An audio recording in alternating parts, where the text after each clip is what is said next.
So we looked at ALK, the first line, second line drugs, different factors that we need to consider, including the ALK fusion variants that may influence outcomes, and we know all this, there is evidence to back this.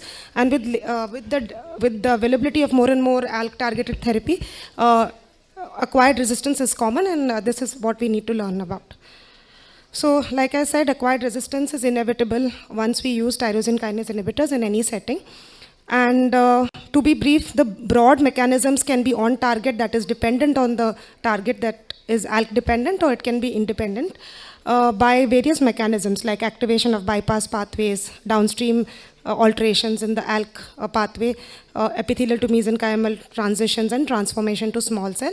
So like we know, ALK dependent, which can be point mutations in the tyrosine kinase domain or amplifications. And again, bypass is by these various pathways, EGFR, HER2, IGF pathways, which are seen, and these can have parallel activity leading to resistance to the ALK TKIs without any changes in the ALK. And of course, histological transformations.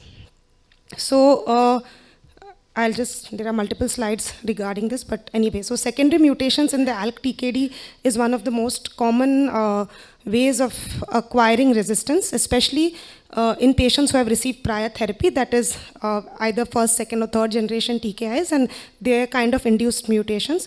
So this is the ALK protein, and these are various mutations. The most common that we know of are the gatekeeper mutations, and of course the the mutation resistance to second generation TKIs, the G12-102, and multiple other common mutations that are seen. So this is a busy slide, but it shows the same thing. Various mutations, resistance, we know that all these can be in the first generation. Some of them are sensitive to the higher generation TKIs. And especially of note is G1202, which is particularly sensitive to lorlatinib and does not respond to the second generation. So just quickly, since we are short of time, broadly, what we look at are two more common mutations that we see, may be different in the type of TKI used, especially in the induced mutation.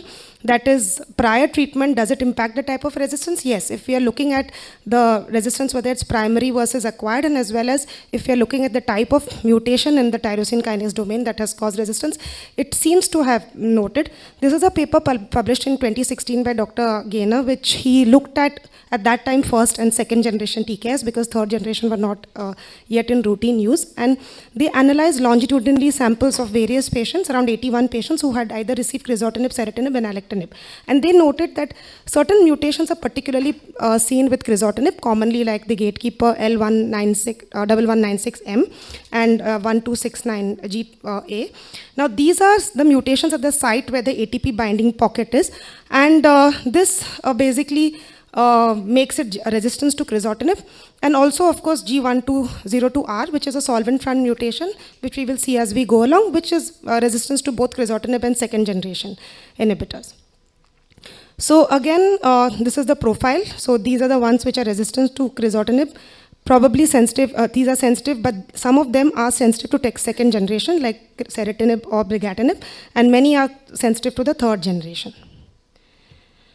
So this is the same paper which shows you the difference in pattern. So you can look at a lot of patients in crizotinib. You may not get a tyrosine kinase domain mutation. It still can have the wild type ALK. Most common of them is L1196M. Significant number have ALK amplifications, that is the gene copy numbers will be more, whereas the pattern slowly changes when you use a higher generation, and that's because of a particular reason. That is the larger molecule size of the new generation, the second generation ALK TKIs, they bind preferentially to the solvent front, that is G1202R, and they kind of induce the mutation there, which leads to impaired binding and then make them resistant to the second generation TKIs as well. And lorlatinib is kind of known to bypass this. So basically the structural changes in the molecule which inhibits the ALK inhibitor from binding them.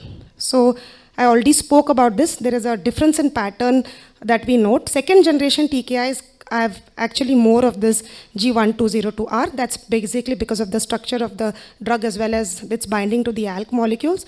And we have particular mutations common in first generation, which is like the 1196M, and others which are also seen with ceritinib, like the C1156Y. So a smaller number of patients in treated with crizotinib actually get these TKDs around 20%, but as you go to second generation, it may go up to 71%. Overall, it was pooled and noted that more than 50% had tyrosine kinase domain mutations induced by prior TKI treatment. So I won't go through this, there's no time, it basically shows the same thing. But what we need to know is that in ALK therapy, subsequent treatment with sequential generations of ALK TKIs can cause compound mutations and lead to the change in sensitivity.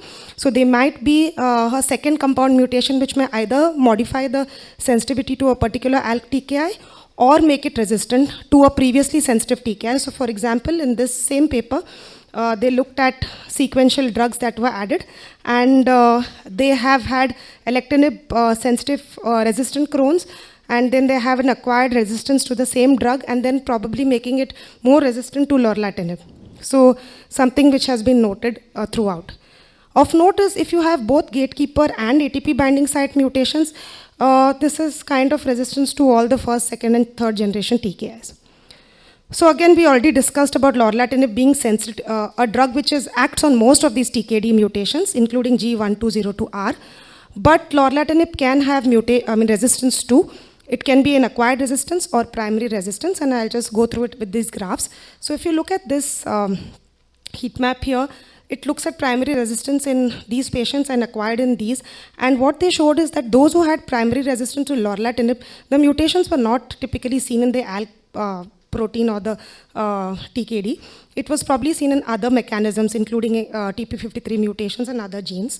Whereas when you looked at secondary acquired mutations, you can see that TKD mutations are commonly seen, CNVs in the cyclin-dependent pathways also were noted. Other bypass pathways being activated. So these were like PIK3CA, NRAS, and of course TP53 that were noted. So these are the resistance patterns of the ALK patients treated with lorlatinib. You can look at the number of patients with compound mutations, more than one. That's the first one, sensitive to lorlatinib, and addition of subsequent mutations which would have made it resistant. And of course, ALK-independent mechanisms which are bypass pathways, I've already discussed. Some data is there on PGP because crizotinib is a PGP substrate. It may not be applicable to all ALK inhibitors. And of course, lineage changes and histological transformation, which I won't go through. So just to conclude, since we are running out of time, so there are basically two broad mechanisms of ALK resistance. One is you have a mutation with the ALK that is ALK dependent, usually tyrosine kinase domain, or you may have amplification of the gene, and others may be bypass, and there may be some mutations or mechanisms that we have not identified as yet. So this is just an algorithm of how we go about if the patient progresses, and of course if there is a chance on progression of either first generation or third generation TKI, because now we are going to be using more and more of lorlatinib in the first line setting, biopsy with the mutation analysis will probably help us in deciding further treatment. Thank you.